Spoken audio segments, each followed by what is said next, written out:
வணக்கம். மதிமுகம் செய்திகள். இன்றைய முக்கிய நிகழ்வுகளை பார்ப்பதற்கு முன்பாக தலைப்பு செய்திகளை பார்க்கலாம். அனைத்து ஆம்னி பேருந்துகளும் வழக்கம் போல் இயங்கும் என அறிவிப்பு. பேருந்துகள் இயங்கும் என்பதை பயணிகளுக்கு தெரிவிக்க தமிழ்நாடு ஆம்னி பேருந்து உரிமையாளர்கள் சங்கம் அறிவுறுத்தல். நீட் தேர்வுக்கு எதிரான கையெழுத்து இயக்கத்திற்கு மதிமுக முழு ஆதரவு. அண்ணாமலை தரம் தாழ்ந்து நடந்து கொள்வதாக துரை வைகோ விமர்சனம். அதிதீவிர சூறாவளி புயலாக வலுப்பெற்றது ஹமூன் புயல். 9 துறைமுகங்களில் 2ஆம் கட்ட எண் புயல் எச்சரிக்கை குண்டு ஏற்றம். ஹிஜாப் அணிந்து தேர்வெழுத கர்நாடக அரசு அனுமதி. அரசு நடத்தும் தேர்வுகள் மட்டும் இன்றி கல்லூரி தேர்வுகளிலும் ஹிஜாப் அணிய அனுமதி. ஆம்னி பேருந்துகள் வழக்கம் போல் இயங்கும் என தமிழ்நாடு ஆம்னி பேருந்து உரிமையாளர் சங்கம் தெரிவித்துள்ளது. தமிழகம் முழுவதும் ஆயுத பூஜை, விஜயதசமி விழாக்களை முன்னிட்டு தொடர் விடுமுறை அறிவிக்கப்பட்டிருந்த நிலையில் இன்றுடன் விடுமுறை முடிந்து மக்கள் தங்கள் சொந்த ஊர்களுக்கு செல்ல அரசு சார்பில் இயக்கப்படும் சிறப்பு பேருந்துகள் தனியார் ஆம்னி பேருந்துகளில் முன்பதிவு செய்துள்ளனர். இந்நிலையில் பயணிகளிடம் அதிக கட்டணம் வசூல் செய்யப்படுவதாக கூறி சோதனை நடத்தி 120 ஆம்னி பேருந்துகளை போக்குவரத்து அதிகாரிகள் பறிமுதல் செய்தனர். ஆம்னி பேருந்துகள் பறிமுதல் செய்யப்பட்டதற்கு எதிர்ப்பு தெரிவித்து இன்று மாலை 6 மணி முதல் ஆம்னி பேருந்துகள் இயங்காது என தென் மாநில ஆம்னி பேருந்துகள் உரிமையாளர்கள் சங்கம் அறிவித்திருந்தது. இது விடுமுறை முடிந்து ஊர் திரும்ப இருந்த மக்களுக்கு அதிர்ச்சியை ஏற்படுத்தியுள்ளது. இந்நிலையில் செய்தியாளர்களிடம் பேசிய தமிழ்நாடு ஆம்னி பேருந்து உரிமையாளர் சங்க செயலாளர் மாறன், அனைத்து சங்கங்களும் ஒருமனதாக முடிவெடுத்து கட்டணத்தை தீர்மானித்துள்ளதாகவும் இதில் 25% குறைக்க வேண்டும் என்று கோரிக்கை வைக்கப்பட்டதன் அடிப்படையில் 25% கட்டணத்தை குறைத்து வசூலிக்க வேண்டும் என்று அறிவுறுத்தியதாக தெரிவித்தார். தமிழ்நாடு ஆம்னி பேருந்து உரிமையாளர்கள் சங்கத்தை சேர்ந்த 80% பேருந்துகளும் இன்று வழக்கம் போல் இயங்கும் என தெரிவித்த அவர், ஆம்னி பேருந்து உரிமையாளர்கள் அனைவரும் இன்று கட்டாயம் பேருந்துகள் இயங்கும் என்பதை தங்களது பயணிகளுக்கு குறுஞ்செய்தி மூலம் தெரிவிக்க வேண்டும் என அறிவுறுத்தினார். அண்ணாமலை தரம் தாழ்ந்து நடந்து கொள்வதாக மதிமுக முதன்மை செயலாளர் துரை வைகோ விமர்சித்துள்ளார்.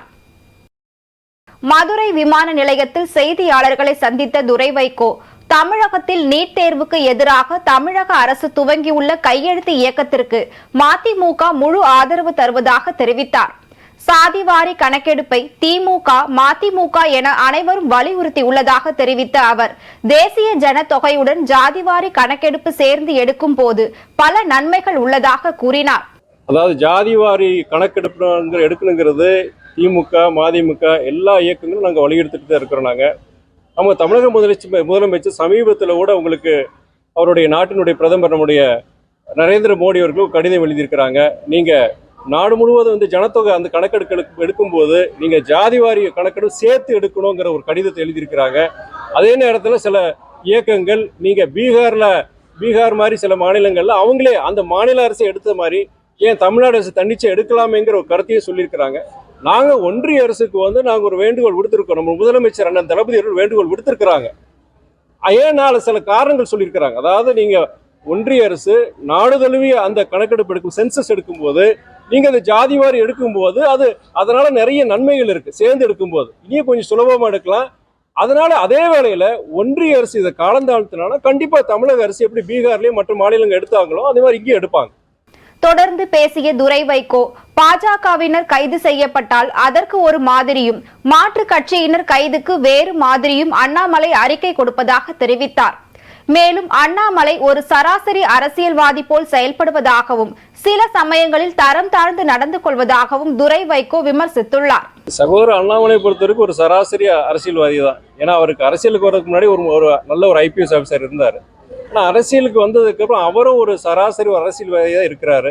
அவருடைய செயல்பாடுகள், அவருடைய அறிக்கைகள்லாம் பார்க்கும்போது ஒரு தரந்தாழ்ந்து சில சமயம் தரந்தாழ்ந்து நடந்துக்கிறாரு. இந்த விஷயத்தை பொறுத்த வரைக்கும் ஏன்னா அவர் ஒரு தவறுக்காண்டி அவர் சட்டப்படி ஒருத்தர் நடவடிக்கை எடுத்திருக்கிறாங்க. அப்போ அதுக்கு ஒரு விளக்கம் கொடுக்குறாரு. நீங்கள் சொல்ற மாதிரி அதே நேரத்தில் மாற்றுக் கட்சியினர் அவங்க கைது செய்யும்போது ஒரு அறிக்கை கொடுக்குறாரு. அவருடைய நீங்கள் பத்திரிகையில் நீங்களே அந்த உங்கள் கேள்வியில் அந்த பதில் இருக்கு உங்களுக்கு. முன்னதாக சிவகங்கை மாவட்டம் திருப்பத்தூரில் சுதந்திர போராட்ட வீரர் மாமன்னர் மருது பாண்டியர்களின் 222வது நினைவு தினத்தை முன்னிட்டு அவரது உருவ சிலைக்கு துரை வைகோ மாலை அணிவித்து மரியாதை செலுத்தினார்.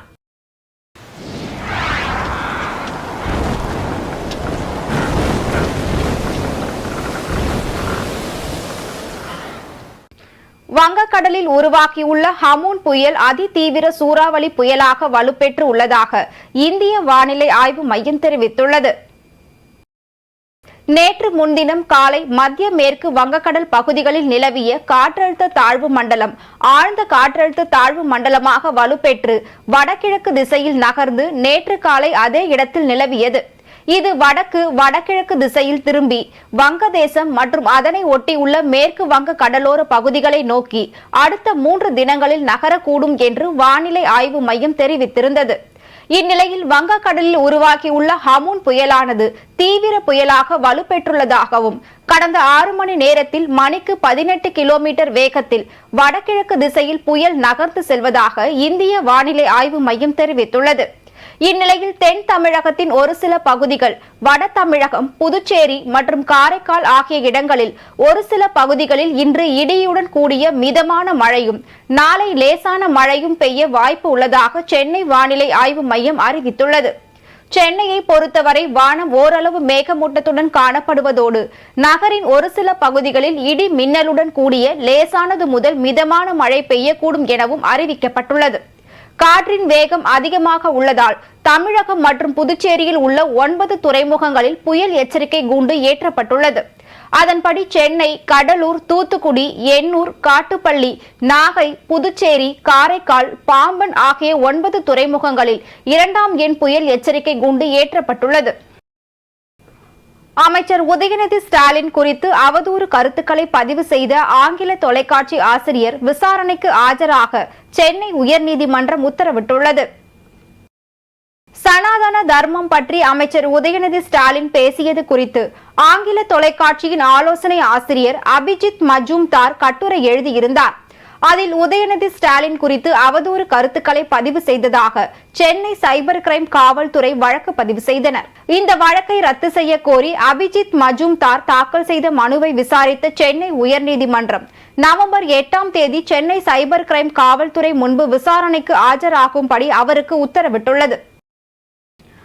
ஹிஜாப் அணிந்து மாணவிகள் தேர்வு எழுத கர்நாடக அரசு அனுமதி அளித்துள்ளது. கர்நாடக அரசு பள்ளியில் கடந்த ஆண்டு ஹிஜாப் அணிந்த முஸ்லிம் மாணவிகள் தேர்வு எழுத அனுமதிக்கப்படாததால் மாநிலம் முழுவதும் பெரும் போராட்டம் வெடித்தது. இதனிடையே சில மாணவர்கள் காவி துண்டு அணிந்து வந்து ஹிஜாப்புக்கு எதிர்ப்பு தெரிவித்ததால் பரபரப்பு ஏற்பட்டது. இதனைத் தொடர்ந்து கல்வி நிறுவனங்களில் சீருடையை தவிர பிற ஆடைகள் அணியக்கூடாது என்று உத்தரவு பிறப்பிக்கப்பட்டது. கர்நாடகத்தில் தற்போது ஆட்சி மாற்றம் நிகழ்ந்துள்ள நிலையில் முதல்வர் சித்தராமையா கல்வித்துறை அமைச்சர் தலைமையில் நடைபெற்ற ஆலோசனை கூட்டத்தில் மாணவிகள் ஹிஜாப் அணியலாம் என்று முடிவெடுக்கப்பட்டுள்ளது. மேலும் கர்நாடகம் தேர்வாணையம் நடத்தும் அனைத்து தேர்வுகளிலும் தேர்வறையில் பெண்கள் ஹிஜாப் அணிய அனுமதிக்கப்படுவார்கள் என்று தெரிவிக்கப்பட்டுள்ளது. திருவண்ணாமலை மாவட்டம் செங்கம் அருகே அரசு பேருந்தும் காரும் நேருக்கு நேர் மோதி ஏற்பட்ட கோர விபத்தில் 7 பேர் உயிரிழந்தனர். அந்தனூர் பகுதியில் திருவண்ணாமலை பெங்களூரு தேசிய நெடுஞ்சாலையில் பெங்களூரில் இருந்து வந்த அரசு பேருந்தும் திருவண்ணாமலையில் இருந்து பெங்களூரு நோக்கி சென்று கொண்டிருந்த காரும் நேருக்கு நேர் மோதி விபத்துக்குள்ளானது.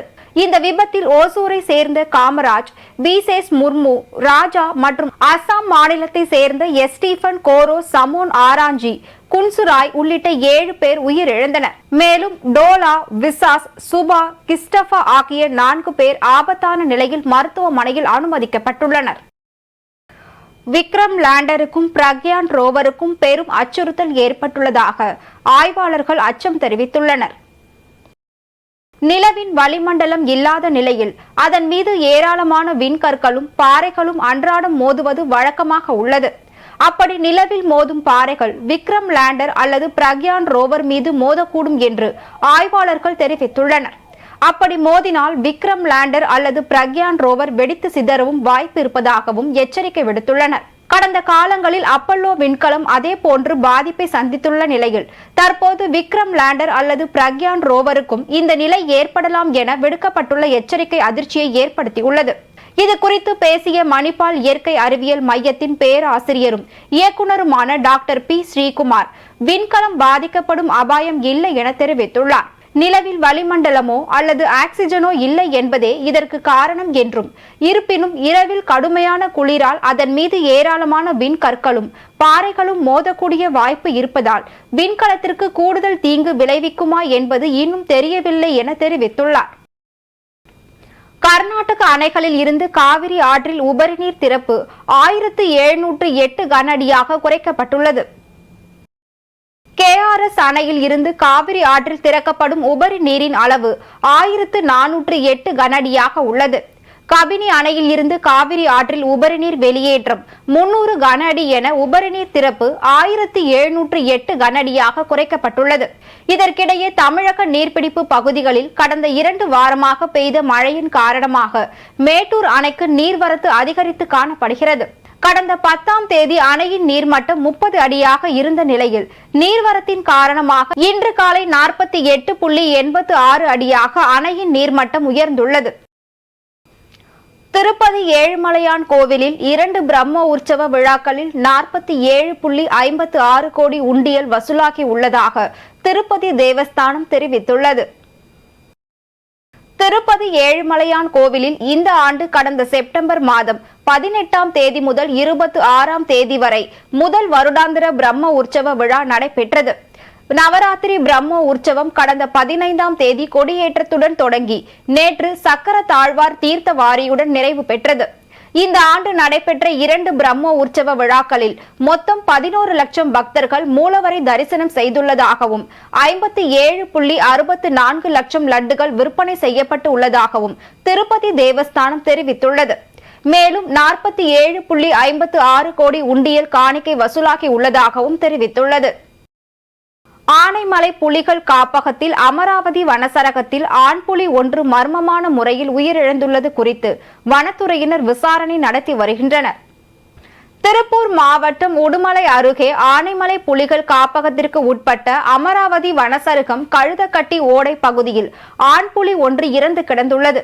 ரோந்து பணியில் ஈடுபட்டிருந்த வேட்டை தடுப்பு காவலர்கள் மற்றும் வன பாதுகாவலர்கள் கழுதக்கட்டி ஓடை பகுதியில் துர்நாற்றம் வீசியதை தொடர்ந்து அங்கு சென்று பார்த்தபோது ஆண் புலி ஒன்று இறந்து கிடப்பதைக் கண்டு அதிகாரிகளுக்கு தகவல் அளித்தனர்.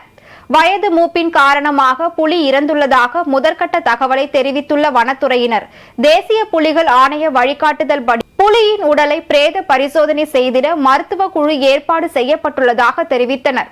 அடர்ந்த வனப்பகுதியில் இறந்து கிடக்கும் புலியின் உடலை பிரேத பரிசோதனை செய்ய மருத்துவ குழு விரைந்து சென்றுள்ள நிலையில் புலி இறந்தது வயது மூப்பின் காரணமாகவா அல்லது வேறு ஏதேனும் காரணமா என்பது பிரேத பரிசோதனைக்கு பின்பே தெரியவரும் என அதிகாரிகள் தெரிவித்துள்ளனர்.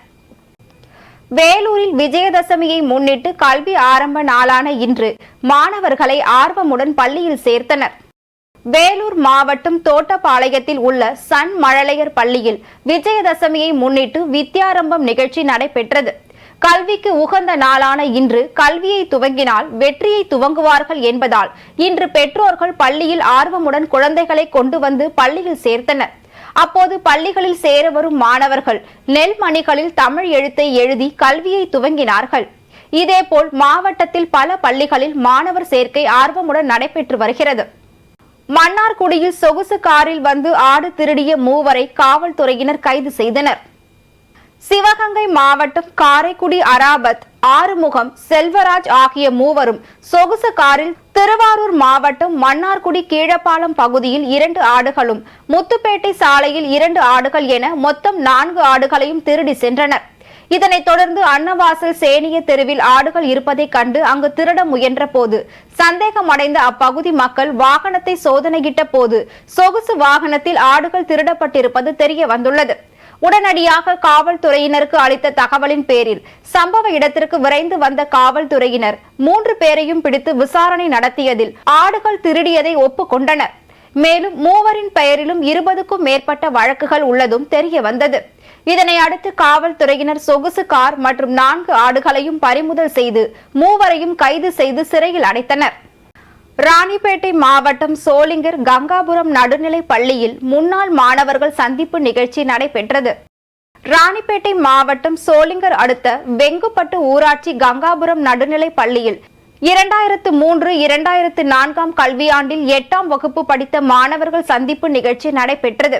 அப்போது பணியாற்றிய தலைமை ஆசிரியர் சீனிவாசன், ஆசிரியர்கள் பாஸ்கரன், பிரபாகரன், தரணி, லதா, லலிதா மற்றும் சத்துணவு அமைப்பாளர் ரத்தினவேல் ஆகியோருக்கு முன்னாள் மாணவர்கள் நினைவு பரிசு, பொன்னாடை போர்த்தி, பழக்கூடை வழங்கி சிறப்பித்தனர். தொடர்ந்து ஆசிரியர்கள் கேக் வெட்டி முன்னாள் மாணவர்களுக்கு வழங்கினார்கள்.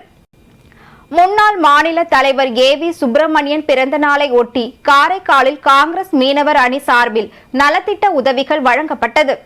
புதுச்சேரி மாநில முன்னாள் காங்கிரஸ் கட்சி தலைவரும் முன்னாள் அமைச்சருமான ஏவி சுப்பிரமணியன் பிறந்த நாளை ஒட்டி காரைக்கால் மாவட்ட மீனவர் காங்கிரஸ் சார்பில் மீனவர் அணி தலைவர்கள் அஞ்சப்பன் மற்றும் தங்கவடிவேல் ஏற்பாட்டில் எம்ஜிஆர் நகர் மக்களுக்கு அரிசி உள்ளிட்ட நலத்திட்ட உதவிகள் வழங்கப்பட்டது.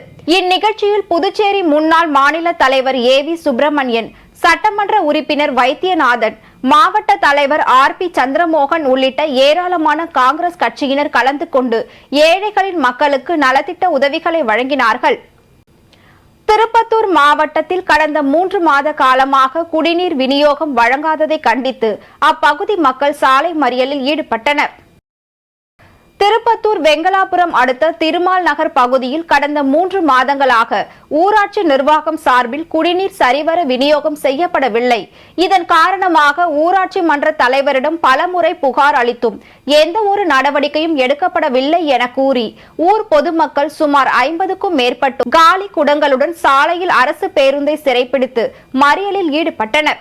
தகவல் அறிந்து சம்பவ இடத்திற்கு வந்த காவல்துறையினர் குடிநீர் விநியோகம் செய்ய நடவடிக்கை எடுப்பதாக உறுதி அளித்ததன் பேரில் சாலை மறியலை கைவிட்டு கலைந்து சென்றனர். இதனால் அப்பகுதியில் சிறிது நேரம் போக்குவரத்து பாதிப்படைந்து பரபரப்பாக காணப்பட்டது. இந்த பிரச்சனை தண்ணிக்கான பிரச்சனை 2 நாள தீர்த்தாரன்னு சொல்லியிருக்காங்க. ஆனா அந்த கரண்ட்டுக்கான பிரச்சனை எத்தனை நாள தீர்ப்பாங்கன்னு எங்களுக்கு தெரியல. இது வரைக்கும் சொல்லல, யாரும் வாக்குறுதியும் கொடுக்கலங்க. எங்களுக்கு இந்த தண்ணிக்கான பிரச்சனை 2 நாள தீர்க்கல அப்படின்னாக்க நாங்க எல்லாரும் மறுபடியும் ஒன்னா சேர்ந்து இங்க வந்து உட்காந்து போராட்டம் நடத்துவோங்க. மிகப்பெரிய அளவுல போராட்டம் நடத்துவோங்க கண்டிப்பா. அதே மாதிரி இந்த கரண்ட் கம்பத்துக்கும் சொல்றேங்க, உயிருக்கோ உடம்புக்கோ உடைமைக்கோ இல்லடி எங்களுடைய ஒயருக்கோ அதுல ஒரு காயில் ஒயர் போச்சுன்னா மறுபடியும் நாங்க தான் புதுசா வாங்கி தரோம் ஒவ்வொரு வீட்டுல இருக்கிறவங்களும். அதுவும் எங்களுக்கு ரெடி பண்ணி கொடுத்தே ஆகணும். இந்த வித்தின் 1 வீக்ல அப்படி நடக்கல அப்படின்னா 2மே நடந்து ஆகணும். 2 நாள்ல தண்ணிக்கும் 1 வாரத்துல கரண்ட் கம்பமும் ரெடி ஆகல அப்படின்னா கட்டாயமா நாங்க எல்லாரும் ஒன்னா சேர்ந்து மறுபடியும் ரோட்ல உட்காந்து போராட்டம் நடத்துவோம். வேலூர் ஜலகண்டீஸ்வரர் ஆலயத்தில் நவராத்திரி கடைசி நாளை முன்னிட்டு சரஸ்வதி அலங்காரம், லட்சார்ச்சனை, மகா தீபாராதனைகள் நடைபெற்றது. வேலூர் மாவட்டம் ஜலகண்டீஸ்வரர் ஆலயத்தில் நவராத்திரி கடைசி நாளை ஒட்டி அகிலாண்டீஸ்வரி அம்மனுக்கு சிறப்பு அலங்காரங்கள் செய்து தங்க கவசம் அணிவித்து மகா தீபாராதனைகள் நடைபெற்றது. இதனைத் தொடர்ந்து உற்சவர் அம்மன் நவராத்திரி கடைசி நாளில் சரஸ்வதி அலங்காரத்தில் காட்சி அளித்தார். இதில் திரளான பக்தர்கள் பங்கேற்று சுவாமி தரிசனம் செய்தனர். இதனை அடுத்து ஆன்மீக பரதநாட்டிய கலை நிகழ்ச்சிகளும் நடைபெற்றது.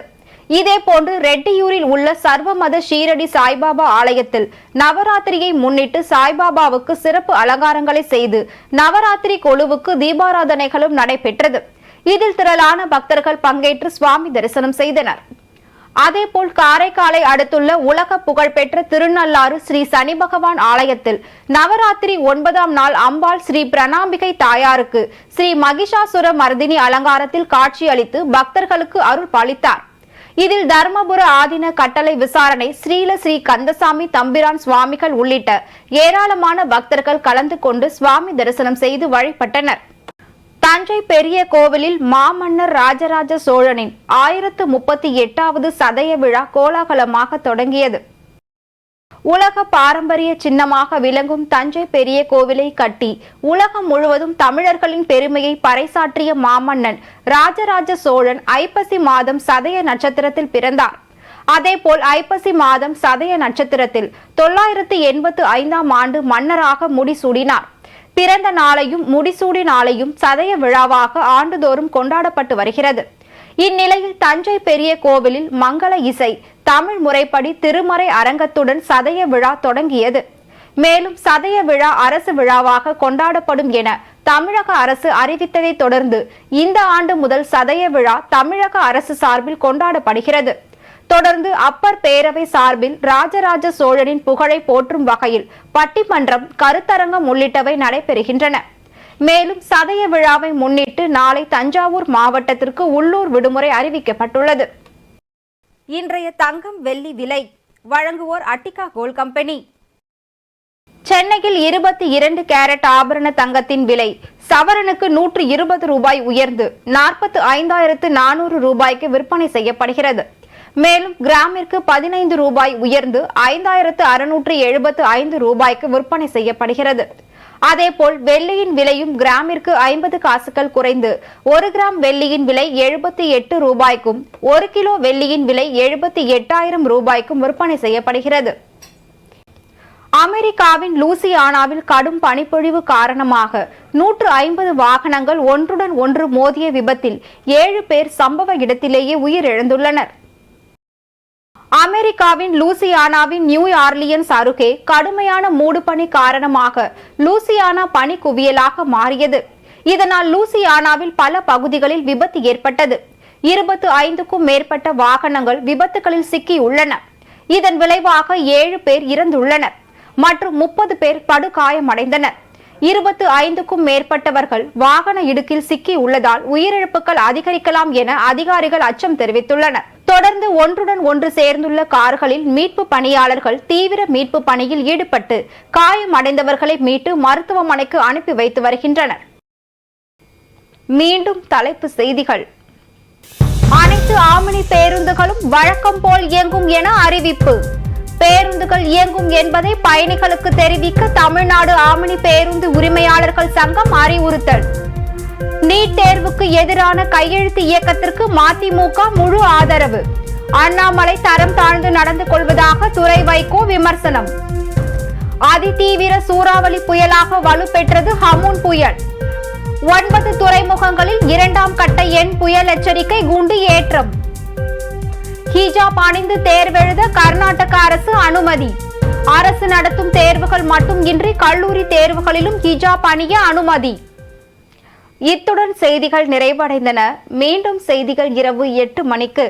மேலும் செய்திகளை தெரிந்து கொள்ள மதிமுகம் பிரைம் யூடியூப் தளத்தில் இணைந்திருங்கள்.